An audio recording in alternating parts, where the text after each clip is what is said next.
ഇന്ന് തൈറോയ്ഡ് മൂലമുണ്ടാകുന്ന അസുഖങ്ങൾ നമ്മൾ വളരെ കോമൺ ആയിട്ട് കേൾക്കുന്ന ഒരു കാര്യമാണ്.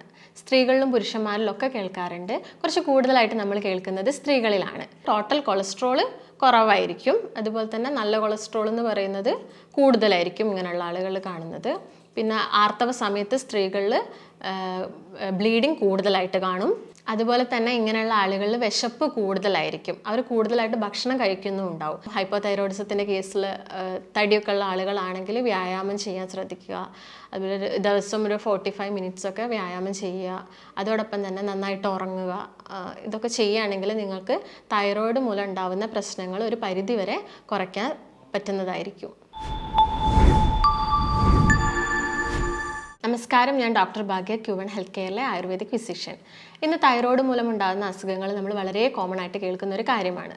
സ്ത്രീകളിലും പുരുഷന്മാരിലും ഒക്കെ കേൾക്കാറുണ്ട്. കുറച്ച് കൂടുതലായിട്ട് നമ്മൾ കേൾക്കുന്നത് സ്ത്രീകളിലാണ്. ഇപ്പം BP-യും ഷുഗറും അതുപോലെ തന്നെ കൊളസ്ട്രോളൊക്കെ ഒരു ജീവിതശൈലി രോഗമാണെന്ന് നമുക്കറിയാം. അതുപോലെ തന്നെ തൈറോയ്ഡ് മൂലമുണ്ടാകുന്ന പ്രശ്നങ്ങളും ഒരു ജീവിതശൈലി രോഗമായിട്ട് മാറിക്കൊണ്ടിരിക്കുകയാണ്. ഇപ്പോൾ തൈറോയ്ഡ് ഗ്രന്ഥിയുടെ പ്രവർത്തനം കൂടിയാലും കുറഞ്ഞാലും, അതുപോലെ തന്നെ തൈറോയ്ഡ് ഗ്രന്ഥിയുടെ സൈസിൽ ഉണ്ടാകുന്ന വ്യത്യാസങ്ങൾ കൊണ്ടൊക്കെ അസുഖങ്ങൾ ഉണ്ടാവാറുണ്ട്. അപ്പോൾ നമുക്ക് കുറച്ച് കൂടുതലായിട്ട് തൈറോയ്ഡ് ഗ്രന്ഥിയെക്കുറിച്ചിട്ടും അതുമൂലം ഉണ്ടാകുന്ന പ്രശ്നങ്ങളെക്കുറിച്ചിട്ടും നോക്കാം. അപ്പോൾ എന്താണ് തൈറോയ്ഡ് ഗ്രന്ഥി?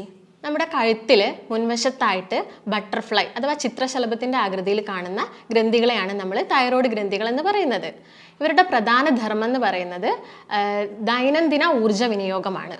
അതുപോലെ തന്നെ ഇവ നമ്മുടെ ശരീരത്തിലെ വളരെ പ്രധാനപ്പെട്ടൊരു എൻഡോക്രൈൻ ഗ്ലാൻഡ് കൂടിയാണ്. അതായത് T3, T4 എന്ന് പറയുന്ന ഹോർമോൺസ് പ്രൊഡ്യൂസ് ചെയ്യുന്നത് തൈറോയ്ഡ് ഗ്രന്ഥികളാണ്. ഈ തൈറോയ്ഡ് ഗ്രന്ഥികളുടെ പ്രവർത്തനം നിയന്ത്രിക്കുന്നത് തലച്ചോറിലെ പിറ്റ്യൂട്ടറി ഗ്രന്ഥികൾ, മാസ്റ്റർ ഗ്രന്ഥികളായ പിറ്റ്യൂട്ടറി ഗ്രന്ഥികളാണ്. ഇവ പ്രൊഡ്യൂസ് ചെയ്യുന്ന TSH എന്ന് പറയുന്ന ഹോർമോണാണ്, തൈറോയ്ഡ് സ്റ്റിമുലേറ്റിംഗ് ഹോർമോൺസ്. മെയിനായിട്ടും കാണുന്ന അസുഖങ്ങൾ ഏതൊക്കെയാണെന്ന് നമുക്ക് നോക്കാം. തൈറോയിഡിൻ്റെ പ്രവർത്തനം കുറഞ്ഞാൽ ഹൈപ്പോതൈറോയിഡിസം, പ്രവർത്തനം കൂടിയാൽ ഹൈപ്പർ തൈറോയിഡിസം, അതുപോലെ തൈറോയിഡിൻ്റെ സൈസ് വലുതാവുന്നതിന് നമ്മൾ ഗോയിറ്റർ എന്ന് പറയുന്നു. അതുപോലെ ഹഷിമോട്ടോസ് തൈറോയിഡൈറ്റിസ്, അതൊരു ഓട്ടോ ഇമ്മ്യൂൺ അസുഖമാണ്. അപ്പോൾ എന്താണ് ഹൈപ്പോതൈറോയിഡിസം എന്ന് നോക്കാം.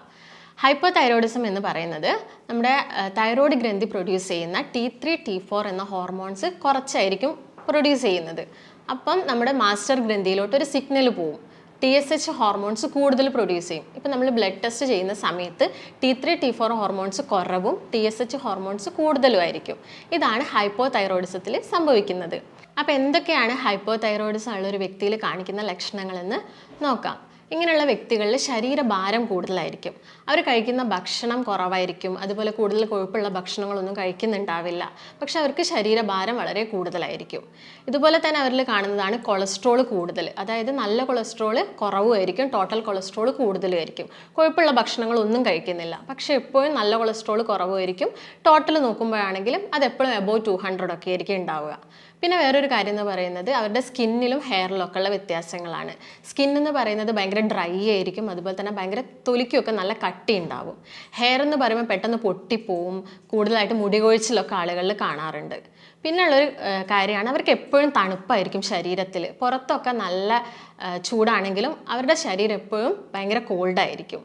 പിന്നെയുള്ള ഇങ്ങനെയുള്ള സ്ത്രീകളിലാണെങ്കിൽ ആർത്തവാവുന്ന സമയത്ത് ബ്ലീഡിംഗ് എന്ന് പറയുന്നത് കുറവായിരിക്കും. പിന്നെ അതിൽ ശോധനക്കുറവ് അല്ലെങ്കിൽ മലബന്ധം ഉണ്ടാവാനുള്ള ചാൻസ് കൂടുതലാണ്. ജോയിൻസിലൊക്കെ പെയിൻ ഉണ്ടാവും, കൈകാലുകളിൽ തരിപ്പ് ഉണ്ടാവും, നടക്കുന്ന സമയത്ത് കിതപ്പ് കൂടുതലായിരിക്കും. അതുപോലെ ചില സ്ത്രീകളിൽ ഇൻഫെർട്ടിലിറ്റി ഒക്കെ കാണാറുണ്ട്. അപ്പോൾ ഇതാണ് മെയിനായിട്ട് കാണുന്ന ലക്ഷണങ്ങൾ. ഹൈപ്പർ തൈറോയിഡിസം നോക്കുകയാണെങ്കിൽ ഇവിടെ കൂടുതലായിട്ടും T3, T4 ഹോർമോൺസ് പ്രൊഡ്യൂസ് ചെയ്യും, അതായത് തൈറോയ്ഡ് ഗ്രന്ഥിയുടെ പ്രവർത്തനം കൂടുതലായിരിക്കും. അതിനെ നമ്മൾ തൈറോടോക്സിക്കോസിസ് എന്നും അതുപോലെ തന്നെ ഗ്രേവ്സ് ഡിസീസ് എന്നും പറയാറുണ്ട്. ഈ സമയത്ത് പിറ്റ്യൂട്ടറി ഗ്ലാൻഡ്സ് പ്രൊഡ്യൂസ് ചെയ്യുന്ന TSH ഹോർമോൺസ് കുറവായിരിക്കും. ഇപ്പോൾ ബ്ലഡ് ടെസ്റ്റ് ചെയ്യുകയാണെങ്കിൽ TSH കുറവും T3, T4 ഹോർമോൺസ് കൂടുതലായിരിക്കും കാണുന്നത്. ഇതിൽ കാണിക്കുന്ന പ്രധാന ലക്ഷണം എന്ന് പറയുന്നത് ഹൈപ്പോതൈറോയിഡിസത്തിൻ്റെ നേരെ ഓപ്പോസിറ്റ് ആയിരിക്കും. അതായത് ഇപ്പോൾ മലബന്ധമായിരിക്കില്ല, ഇതിൽ IBS ആയിരിക്കും കൂടുതലായിട്ടും കാണുന്നത്, അതായത് ലൂസ് മോഷനൊക്കെ ആയിരിക്കും കൂടുതലായിട്ടും കാണുന്നത്. മുടി കൊഴിച്ചിൽ 2 കേസിലും നമ്മൾ കാണാറുണ്ട്. അതുപോലെ തന്നെ ജോയിൻറ്റ് പെയിനും 2 കേസിലും കാണാറുണ്ട്. പിന്നെ ഉള്ളൊരു സംഭവം എന്ന് പറയുന്നത് ടോട്ടൽ കൊളസ്ട്രോൾ കുറവായിരിക്കും, അതുപോലെ തന്നെ നല്ല കൊളസ്ട്രോൾ എന്ന് പറയുന്നത് കൂടുതലായിരിക്കും ഇങ്ങനെയുള്ള ആളുകൾ കാണുന്നത്. പിന്നെ ആർത്തവ സമയത്ത് സ്ത്രീകളിൽ ബ്ലീഡിങ് കൂടുതലായിട്ട് കാണും. അതുപോലെ തന്നെ ഇങ്ങനെയുള്ള ആളുകളിൽ വിശപ്പ് കൂടുതലായിരിക്കും, അവർ കൂടുതലായിട്ട് ഭക്ഷണം കഴിക്കുന്നുണ്ടാവും, പക്ഷേ അവരുടെ ശരീരഭാരം വളരെ കുറവായിരിക്കും. അതുപോലെ ഭയങ്കര ഒരു ഓർമ്മക്കുറവ് പോലത്തെ ഒരു കണ്ടീഷനൊക്കെ ചില ആളുകളിൽ കാണാറുണ്ട്. കൈകളിലൊക്കെ ട്രമേഴ്സ് കാണാറുണ്ട്, ഭയങ്കര ആൻസൈറ്റി ആയിട്ടുള്ളൊരു അവസ്ഥയിലൊക്കെ അവർ പോവാറുണ്ട്. അപ്പോൾ ഇതൊക്കെയാണ് മെയിനായിട്ടും ഹൈപ്പർ തൈറോയിഡിസം ഉള്ളൊരു വ്യക്തിയിൽ കാണിക്കുന്ന ലക്ഷണങ്ങൾ. അതുപോലെ തന്നെ ഇമ്പോർട്ടൻ്റ് ആയ ഒരു അസുഖമാണ് ഗോയിറ്റർ എന്ന് പറയുന്നത്.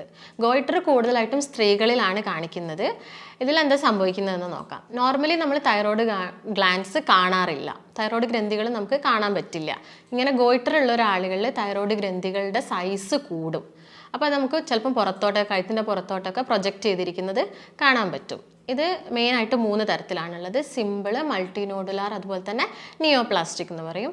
സിമ്പിൾ എന്ന് പറയുന്നത് ഒരു മുഴ മാത്രമേ ഉണ്ടാവുള്ളൂ. മൾട്ടി നോഡുലാർ എന്ന് പറയുമ്പോൾ കുറേ നോഡ്യൂൾസ് ആയിട്ട് കാണും. അതുപോലെ തന്നെ നിയോപ്ലാസ്റ്റിക് എന്ന് പറയുമ്പം അത് പിന്നെ ട്യൂമറൊക്കെ ആയിട്ട് മാറുന്ന അവസ്ഥയാണ്. അതുപോലെയുള്ളൊരു കണ്ടീഷനാണ് ഹാഷിമോട്ടോസ് തൈറോയിഡൈറ്റിസ്. ഇതും ഹൈപ്പർ തൈറോയിഡിസവും ഏകദേശം സിമിലർ ആണ്, പക്ഷേ ഇവിടെ ആൻറ്റിബോഡീസിൽ ഉണ്ടാകുന്ന വ്യത്യാസം കൊണ്ടാണ് ഹാഷിമോട്ടോസ് തൈറോയിഡൈറ്റിസ് സംഭവിക്കുന്നത്. അപ്പം ഹൈപ്പർ തൈറോയിഡിസം ഉള്ളൊരു വ്യക്തി ബ്ലഡ് ടെസ്റ്റ് ചെയ്യുന്ന സമയത്ത് T3 T4 ഹോർമോൺസ് കുറവായിരിക്കും, പക്ഷേ അവർ ആൻറ്റിബോഡി ടെസ്റ്റ് ചെയ്യുന്നില്ല. ഹോർമോൺസിൻ്റെ ലെവൽ മാത്രമേ നോക്കുന്നുള്ളൂ. ആൻറ്റിബോഡീസ് ടെസ്റ്റ് ചെയ്തിട്ടില്ലെങ്കിൽ നമുക്ക് മനസ്സിലാവില്ല അത് ഹൈപ്പോ തൈറോയിഡിസം ആണോ അല്ലെങ്കിൽ ഹാഷിമോട്ടോസ് ആണോ നമുക്ക് മനസ്സിലാക്കാൻ ഭയങ്കര ബുദ്ധിമുട്ടാണ്. അപ്പോൾ എപ്പോഴും ബ്ലഡ് ടെസ്റ്റ് ചെയ്യുന്ന സമയത്ത് നമ്മൾ ആൻറ്റിബോഡി ടെസ്റ്റും കൂടി ചെയ്തിരിക്കണം. അല്ലെങ്കിൽ ഇങ്ങനെയുള്ള ഒരാൾ കുറേ കാലമായിട്ട് ഹൈപ്പോ തൈറോയിഡിസത്തിന് മരുന്ന് കഴിക്കുന്നുണ്ട്, പക്ഷെ അവർക്കത് മാറുന്നില്ല, സിംറ്റംസ് ഒക്കെ സെയിം ആണ്, പക്ഷെ മാറുന്നില്ല. അതിനുള്ള കാരണം ചിലപ്പം ആൻറ്റിബോഡീസിലുള്ള വ്യത്യാസമായിരിക്കാം. അപ്പോൾ എന്താണ് ഇതിൻ്റെ പ്രധാനമായിട്ടുള്ളൊരു സങ്കീർണത എന്ന് നോക്കാം, അതായത് കോംപ്ലിക്കേഷൻ എന്താണെന്ന് നോക്കാം. മെയിനായിട്ടും വരുന്നത് സ്ത്രീകളിൽ ഇൻഫെർട്ടിലിറ്റി ആണ്. അതുപോലെ തന്നെ മെൻസ്ട്രേഷൻ്റെ സമയത്ത് ഉണ്ടാകുന്ന ചില തകരാറുകൾ കാരണം ഇത് നമ്മൾ പൂർണ്ണമായിട്ടുള്ളൊരു ചികിത്സ എടുക്കുന്നില്ലെങ്കിൽ അത് പിന്നീട് ഇൻഫെർട്ടിലിറ്റിയിലോട്ടൊക്കെ നയിക്കും. അതുപോലെ തന്നെ ഗോയിറ്റർ ഉള്ള ഒരാളാണെങ്കിൽ ചിലപ്പം ഈ മുഴകൾ നമ്മുടെ ശ്വാസനാളങ്ങളിലേക്കോ അല്ലെങ്കിൽ അന്നനാളത്തിലേക്കൊക്കെ വളരാനുള്ള ചാൻസ് ഉണ്ട്. അത് നമ്മൾ ബ്രീത്തിങ് ഡിഫിക്കൽട്ടീസ് ഉണ്ടാവും. അതുപോലെ തന്നെ ഭക്ഷണം കഴിക്കുന്ന സമയത്ത് പ്രശ്നങ്ങളുണ്ടാവും. ആദ്യമൊക്കെ നമുക്കിതൊരു കോസ്മെറ്റിക് ഇഷ്യൂ മാത്രമായിരിക്കും ഈ ഗോയിറ്റർ എന്ന് പറയുന്നത്, പിന്നീട് അത് പല ബുദ്ധിമുട്ടുകളും ഉണ്ടാക്കാറുണ്ട്. ഇനി ചില പ്രധാന കാരണങ്ങൾ, ഈ എല്ലാ അസുഖങ്ങൾക്കും കാരണമാവുന്ന ചില കാരണങ്ങൾ എന്തൊക്കെയാണെന്ന് നമുക്ക് നോക്കാം. ആദ്യം തന്നെയുള്ളൊരു കാരണം എന്ന് പറയുന്നത് ടെൻഷനാണ്. ടെൻഷൻ അല്ലെങ്കിൽ ആൻസൈറ്റി. നമുക്ക് എന്തെങ്കിലും മാനസിക പിരിമുറുക്കമൊക്കെ ഉള്ള ഒരാളാണെങ്കിൽ നമ്മുടെ ശരീരത്തിൽ കൂടുതലായിട്ടും അഡ്രിനാലിൻ അഥവാ കോർട്ടിസോൾ എന്ന് പറയുന്ന ഹോർമോൺസ് പ്രൊഡ്യൂസ് ചെയ്യും. ഇത് നമ്മുടെ തൈറോയ്ഡ് ഗ്രന്ഥികൾ സ്റ്റിമുലേറ്റ് ചെയ്യും. അത് ഹോർമോൺസിൻ്റെ പ്രൊഡക്ഷനിലുള്ള വ്യതിയാനങ്ങൾക്കൊക്കെ കാരണമാവാറുണ്ട്. മറ്റൊരു കാരണം എന്ന് പറയുന്നത് ഈ ഗർഭനിരോധന ഗുളികകളൊക്കെ എടുക്കുന്ന സ്ത്രീകളിൽ പിന്നീട് തൈറോയ്ഡൊക്കെ ഉണ്ടാവുന്നതായിട്ട് നമ്മൾ കണ്ടിട്ടുണ്ട്. അതുപോലെ ചില ആളുകളിൽ പാരമ്പര്യമായിട്ട് കാണാറുണ്ട്. അതുപോലെ കൂടുതലായിട്ട് ബ്രൊക്കോളി, ക്യാബേജ്, കോളിഫ്ലവർ ഒക്കെ എടുക്കുന്ന ആളുകളിൽ ഈ അസുഖം വരാറുണ്ട്. ഇത് മെയിനായിട്ട് ചെയ്യുന്നത് നമ്മുടെ ശരീരത്തിലുള്ള അയോഡിനെ വലിച്ചെടുക്കും. അപ്പോൾ അയോഡിൻ്റെ ഒരു സാന്നിധ്യം നമ്മുടെ ശരീരത്തിൽ ഇല്ലെങ്കിൽ അല്ലെങ്കിൽ കുറവാകുമ്പോൾ തൈറോയ്ഡ് അസുഖങ്ങൾ വരാനുള്ള ചാൻസ് കൂടുതലാണ്. അതിനുള്ള കാരണം എന്ന് പറയുന്നത് നമ്മുടെ ശരീരത്തിൽ അയോഡിൻ ഉപയോഗിച്ചിട്ടാണ് ഈ തൈറോയ്ഡ് ഗ്രന്ഥികൾ ഈ ഹോർമോൺസ് പ്രൊഡ്യൂസ് ചെയ്യുന്നത്. അപ്പം വേണ്ടത്ര അയോഡിൻ നമ്മുടെ ശരീരത്തിൽ ഇല്ലെങ്കിൽ അത് പിന്നീട് തൈറോയ്ഡ് അസുഖങ്ങളൊക്കെ ഉണ്ടാക്കാനുള്ള കാരണങ്ങളുണ്ട്. അപ്പോൾ ചില പുരുഷന്മാരിൽ ഇത് ഉണ്ടാവാനുള്ളൊരു പ്രധാന കാരണം എന്ന് പറയുന്നത് മദ്യപാനവും പുകവലിയൊക്കെയാണ്. അപ്പോൾ ഇതൊക്കെയാണ് ഇതിൻ്റെ ഒരു മെയിൻ കോസസ് എന്ന് പറയുന്നത്. ഇനി എന്തൊക്കെ ഇൻവെസ്റ്റിഗേഷൻസ് നമുക്ക് ചെയ്യാമെന്ന് നോക്കാം. മെയിനായിട്ട് നമ്മൾ ചെയ്യുന്നത് ബ്ലഡ് ടെസ്റ്റ് ആണ്. ബ്ലഡ് ടെസ്റ്റിൽ ഹോർമോൺസിനെ നോക്കുന്നു. T3 T4 അതുപോലെ തന്നെ TSH ഹോർമോൺസിനെ നോക്കുകയാണ് ചെയ്യുന്നത്. T3യുടെ നോർമൽ വാല്യൂ എന്ന് പറയുന്നത് 80 മുതൽ 220 വരെയാണ്. അതിൻ്റെ മുകളിലോട്ടാണെങ്കിൽ നമ്മൾ തൈറോയിഡിൻ്റെ ഗ്രന്ഥിയുടെ പ്രവർത്തനം കൂടുതലാണെന്നും ഹൈപ്പർ തൈറോയിഡിസം ആണെന്നും പറയുന്നു. അത് കുറവാണെങ്കിൽ നമ്മൾ ഹൈപ്പോ തൈറോയിഡിസം ആണെന്ന് പറയുന്നു. അതുപോലെ T4 ഹോർമോൺസ് ആണെങ്കിൽ 75 മുതൽ 155 വരെയാണ്. അതുപോലെ TSH എന്ന് പറയുന്നത് 0.3 മുതൽ 0.4 വരെയാണ്. അതുപോലെ തന്നെ നമ്മൾ ചെയ്യുന്നതാണ് എക്സ്റേ, അതുപോലെ തന്നെ സ്കാനൊക്കെ. ഇപ്പോൾ ഗോയിറ്ററൊക്കെ ആണെങ്കിൽ അത് നെഞ്ചിൻ കൂടിനുള്ളിലോട്ട് വളർന്നു എന്നൊക്കെ മനസ്സിലാക്കാൻ നമ്മൾ എക്സ്റേ ഒക്കെ ചെയ്യാറുണ്ട്. പിന്നെ ആൻറ്റിബോഡി ടെസ്റ്റ്, ഹഷിമോട്ടോസിൻ്റെ കേസിലൊക്കെ ആൻറ്റിബോഡീസ് ടെസ്റ്റ് നമ്മൾ ചെയ്യണം. ആൻറ്റി TG അല്ലെങ്കിൽ ആൻറ്റി TPO എന്ന് പറഞ്ഞ ടെസ്റ്റുകളൊക്കെ ചെയ്യാവുന്നതാണ്. ഇനി ശ്രദ്ധിക്കേണ്ട കുറച്ച് കാര്യങ്ങൾ എന്തൊക്കെയാണെന്ന് നോക്കാം. ഇപ്പോൾ മാനസിക പിരിമുറുക്കമുള്ള ഒരു വ്യക്തിയൊക്കെ ആണെങ്കിൽ അത് പരമാവധി കുറയ്ക്കുക. അതുപോലെ മദ്യപാനം, പുകവലിയൊക്കെ ഉണ്ടെങ്കിൽ അതും മാക്സിമം കുറയ്ക്കുക. പിന്നെ ഫൈബേഴ്സ് കൂടുതലുള്ള ഭക്ഷണങ്ങളൊന്നും അധികം കഴിക്കാണ്ട് വെക്കുക. അതൊന്നും തൈറോയിഡിന് അത്ര നല്ലതല്ല. അതുപോലെ തന്നെ ഈ ബ്രൊക്കോളി, ക്യാബേജ്, കോളിഫ്ലവർ ഇവയുടെ ഉപയോഗമൊക്കെ പരമാവധി കുറയ്ക്കാൻ ശ്രദ്ധിക്കുക. പിന്നെ ഡയറി പ്രൊഡക്ട്സ് കുറയ്ക്കുക. അതുപോലെ തന്നെ സോയ പ്രൊഡക്ട്സ് കുറയ്ക്കുക. അതുപോലെ ഗ്ലൂട്ടൻ അടങ്ങിയ ചപ്പാത്തി, റസ്ക്, ബിസ്ക്കറ്റ് ഇവയൊക്കെ പൂർണ്ണമായിട്ട് ഒഴിവാക്കാൻ ശ്രദ്ധിക്കുക. അതുപോലെ നിലക്കടല, റിഫൈൻഡ് ഷുഗേഴ്സായ പഞ്ചസാര, ശർക്കര, തേന് ഇവയൊക്കെ പരമാവധി ഭക്ഷണത്തിൽ കുറച്ച് കൊണ്ടുവരിക. ധാരാളമായിട്ട് നമ്മൾ ഉൾപ്പെടുത്തേണ്ട ഭക്ഷണങ്ങൾ എന്തൊക്കെയാണെന്ന് നമുക്ക് നോക്കാം. മെയിനായിട്ട് നമുക്ക് കടൽ മത്സ്യം ഉൾപ്പെടുത്താം. ഒരാഴ്ചയിൽ ഒരു 3 തവണയൊക്കെ കടൽ മത്സ്യം കഴിക്കാം. അതോടൊപ്പം തന്നെ ബെറീസ്, ഫ്രൂട്ടായ ബ്ലൂബെറീസും സ്ട്രോബെറീസും ഒക്കെ കഴിക്കാം. ഓറഞ്ച് കഴിക്കാം. ബീട്രൂട്ട്, ക്യാരറ്റ് ഇങ്ങനെയുള്ള വെജിറ്റബിൾസൊക്കെ നമുക്ക് ഉൾപ്പെടുത്താം. പിന്നെ കൂടുതലായിട്ട് നമ്മൾ ഇപ്പോൾ ഷെൽ ഫിഷൊക്കെ കഴിക്കുകയാണെങ്കിൽ തന്നെ ലിമിറ്റ് ചെയ്തിട്ട് ഒരു വീക്ക്ലി 2 or 3 ടൈംസ് മാത്രം കഴിക്കാൻ ശ്രദ്ധിക്കുക. പിന്നെ കോൺസ്റ്റിപ്പേഷൻ ഉള്ള ഒരു വ്യക്തിയാണെങ്കിൽ ഒരു വെള്ളം 8 മുതൽ 10 ഗ്ലാസ് വരെ വെള്ളം കുടിക്കുക. അതുപോലെ ഇപ്പം ഹൈപ്പോതൈറോയിഡിസത്തിൻ്റെ കേസിൽ തടിയൊക്കെ ഉള്ള ആളുകളാണെങ്കിൽ വ്യായാമം ചെയ്യാൻ ശ്രദ്ധിക്കുക. അതുപോലെ ദിവസം ഒരു 45 മിനിറ്റ്സൊക്കെ വ്യായാമം ചെയ്യുക. അതോടൊപ്പം തന്നെ നന്നായിട്ട് ഉറങ്ങുക.